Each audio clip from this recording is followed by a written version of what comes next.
তো হাই বন্ধুরা, আবার একটি নতুন ব্লগ নিয়ে তোমাদের কাছে হাজির হলাম। ছোট্টু বার্ড হাউস চ্যানেল তরফ থেকে তোমাদেরকে জানাই আন্তরিক শুভেচ্ছা ও অভিনন্দন। তো বন্ধুরা, আজকে চেক করব ককাটেলের প্রোগ্রেস। তো কেমন কি প্রোগ্রেস চলছে একবার দেখে নেবো, চেক করে নেব। তো আগের বারের বাচ্চা ফুটিয়েছিল, সব বাচ্চাগুলো সেলফিড হয়ে বেরিয়ে পড়েছে। এই যেমন মাথায় রং মাখানো যেইগুলো লাল লাল, এইগুলো হচ্ছে বাচ্চা নেমে পড়েছে। তারপরে মনে হচ্ছে আবারও ডিম পেড়েছে, দু একটা পেয়ার আবার ডিম পেড়ে দিয়েছে। তো বন্ধুরা, আমরা চেক করে নেবো একবার। তার আগে কি কি সিড মিক্সের মধ্যে সিড মিক্স দিচ্ছি সেইটা দেখে নাও একটু। কাংনির ফ্রেশটা আছে সাদা, সূর্যমুখী বীজ আছে, ক্যানারি আছে, লাল মিলেট, সাদা মিলেট আছে। তো বন্ধুরা, চলো একবার হাঁড়িগুলো চেক করে নিই, কী কী প্রোগ্রেস আছে সবাই একবার দেখা যাক। তো এই হাঁড়িতে একটা পাল আছে ফিমেল, মনে হচ্ছে ডিম পেড়ে দিয়েছে আবার।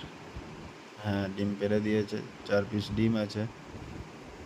তো ডিমগুলো দেখে মনে হচ্ছে, কালার দেখে সবই ফার্টাইল আছে, খুব সুন্দর। এই পেয়ারটা আগের বারে 3টে বাচ্চা ফুটিয়েছিল, তার মধ্যে একটা মারা গিয়েছিল, 2টো বেরিয়েছে। খুব সুন্দর লাগছে, আবারও 4টে ডিম পেড়েছে, দেখা যাক। তো চলো পরের হাঁড়িটা চেক করি।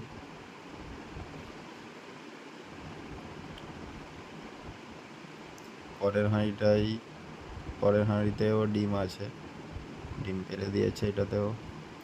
এটা পাইট আছে, এর ফিমেলটাও পাইটেরই পেয়ার। এই হাঁড়িটাই এখনো ডিম আসেনি। তো চলো পরের হাঁড়িটা, এটা লুটিনো পেয়ার। এই হাঁড়িটাই ডিম এসেছে, না আসে না এখনো ডিম। এর বাচ্চাগুলো দেরি করে বেরিয়েছে, তাই এখনো ডিম আসেনি। বাচ্চাগুলো সেলফিড হয়ে বড় হয়ে গেছে, বাচ্চাগুলোকে আলাদা করতে হবে।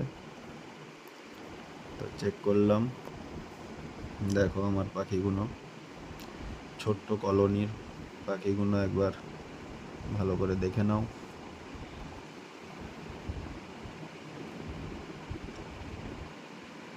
ককাটেল পাখি এমনি সেন্সিটিভ পাখি খুব, ঠিক আছে, ভয় করছে একটু।